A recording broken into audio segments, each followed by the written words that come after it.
بسم اللہ الرحمن الرحیم۔ آج سے ہزاروں سال پہلے جزیرہ العرب کے علاقے یمن میں ایک شہر آباد تھا جسے سبا کہتے تھے اور وہاں کے لوگوں کو سبائی کہہ کر پکارا جاتا تھا۔ یہاں کے لوگ نہایت ہی خوشحال اور ترقی یافتہ تھے۔ ہر طرف لہلہاتی فصلیں اور پھلوں سے لدے درخت موجود تھے، مگر افسوس کہ یہ لوگ سورج کی پوجا کیا کرتے تھے۔ جب وہاں کے بادشاہ شرحیل بن مالک کی موت ہوئی تو اس کی بیٹی بلقیس نے حکومت کی باغ ڈور سنبھالی۔ مورخین نے لکھا ہے کہ بلقیس کے والدین میں سے ایک جن تھا، مگر اس نظریے کی کوئی معتبر دلیل نہیں ملتی۔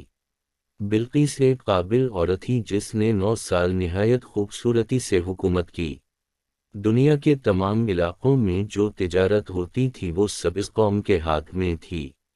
یہی وجہ تھی کہ یہ قوم نہایت دولت مند تھی، مگر یہ زمانہ تھا جب مشرق سے مغرب تک ایک عظیم سلطنت قائم تھی جسے تاریخ میں سلیمان بن داؤد کے نام سے جانا جاتا ہے۔ حضرت سلیمان علیہ السلام کی حکومت دنیا کی عظیم سلطنتوں میں تھی جس کا دارالخلافہ بیت المقدس تھا۔ انہیں ہواؤں، جنات، چرندوں اور پرندوں پر حکمرانی عطا کی گئی تھی۔ ایک دن کا واقعہ ہے کہ حضرت سلیمان علیہ السلام نے دربار لگایا تو جنات، انسان، جانور اور پرندے سب کے سب حاضر ہوئے، مگر ان کا چہیتا پرندہ ہدہد نہ آیا۔ آپ نے پوچھا ہدہد کہاں ہے؟ جب وہ نظر نہ آیا تو سلیمان علیہ السلام نے فرمایا اگر وہ اپنی غیر حاضری کی کوئی مناسب وجہ پیش نہ کر سکا تو اسے سخت سزا دی جائے گی۔ ابھی یہ گفتگو ہو رہی تھی کہ ہدہد موجود ہوا۔ پوچھا گیا تم کہاں تھے؟ ہدہد نے نہایت اہم خبر سنائی، اے اللہ کے نبی، میں اڑتے اڑتے ایک ایسے ملک پہنچ گیا جہاں لوگ آگ اور سورج کی پوجا کرتے ہیں۔ ان کی ایک رانی ہے جسے وہ بلقیس کے نام سے پکارتے ہیں۔ وہ ایک بہت بڑے تخت پر بیٹھ کر حکومت کرتی ہے۔ اس کے تخت میں قیمتی ہیرے جواہرات لعل و یاقوت جڑے ہوئے ہیں اور اس کے پاس تمام شاہی ساز و سامان موجود ہے۔ حضرت سلیمان علیہ السلام نے کہا اگر تمہاری بات سچ ہے تو میرا خط اس ملکہ تک پہنچاؤ۔ حضرت سلیمان علیہ السلام نے خط روانہ کیا جو کچھ یوں تھا، شروع اللہ کے نام سے جو بڑا مہربان اور رحیم فرمانے والا ہے۔ یہ خط سلیمان بن داؤد کی جانب سے ملکہ سبا اور اس کی قوم کی طرف ہے۔ جو ہدایت کی پیروی کرے اس کے لیے سلامتی ہے۔ تم مجھ پر غرور نہ کرو بلکہ فرما بردار ہو کر میرے پاس آ جاؤ۔ یہ خط دراصل ملکہ سبا اور اس کی قوم کی طرف دعوت اسلام تھا۔ ہدہد یہ خط لے جا کر ملکہ بلقیس کی گود میں ڈال دیا۔ ملکہ کے دربار میں اس وقت 300 کے قریب سردار بیٹھے تھے۔ انہوں نے جب یہ خط دیکھا تو غصے میں آ گئے اور کہا کہ یہ ہماری توہین ہے، ہمیں اس کا سخت جواب دینا چاہیے۔ مگر ملکہ بہت سمجھدار تھی۔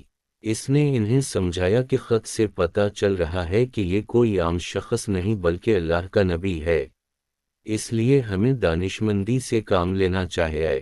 اس نے کہا کہ میں حضرت سلیمان علیہ السلام کی طرف تحائف بھیجوں گی۔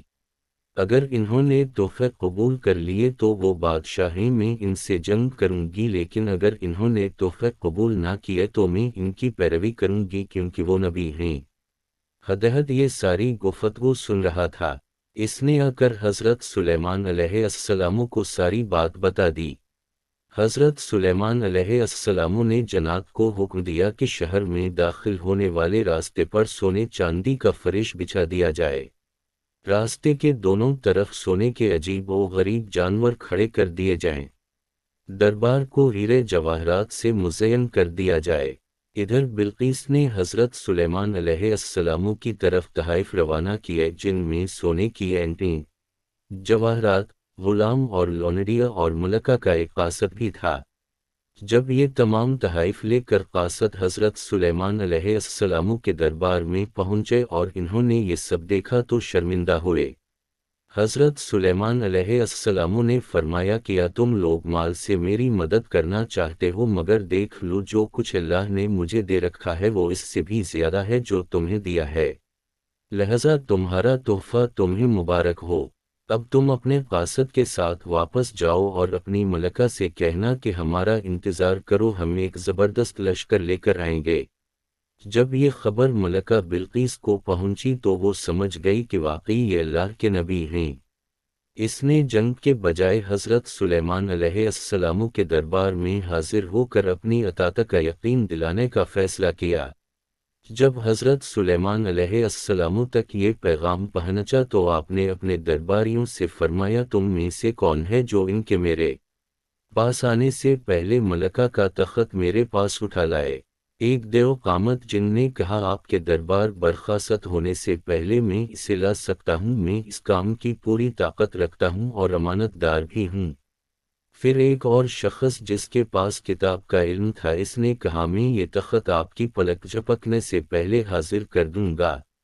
حضرت سلیمان علیہ السلام نے اس تخت کو اپنے پاس پایا تو پکار اٹھے، یہ میرے پروردگار کا فضل ہے تاکہ وہ مجھے آزمائے کہ میں شکر کرتا ہوں یا ناشکری، اور جو شکر کرتا ہے تو اس کا شکر اس کے اپنے ہی لیے مفید ہے، اور اگر کوئی ناشکری کرے تو میرا پروردگار بے نیاز ہے اور اپنی ذات میں بزرگ و برتر ہے۔ مفسرین کے مطابق وہ شخص حضرت سلیمان علیہ السلام کا وزیر تھا جس کا نام آصف بن برخیا بتایا جاتا ہے، اور مورخین نے لکھا ہے کہ وہ آپ کے خالہ زاد بھائی تھے۔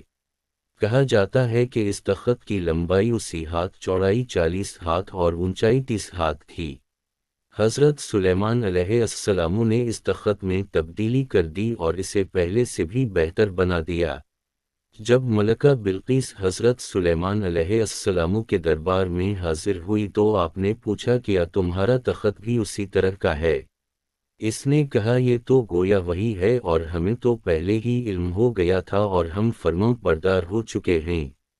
ملکہ کے آنے سے پہلے حضرت سلیمان علیہ السلام نے ایسی عمارت بنانے کا حکم دیا جس کا فرش شیشے کا ہو اور نیچے پانی بہہ رہا ہو، پانی میں مچھلیاں اور دوسرے آبی جانور ہوں۔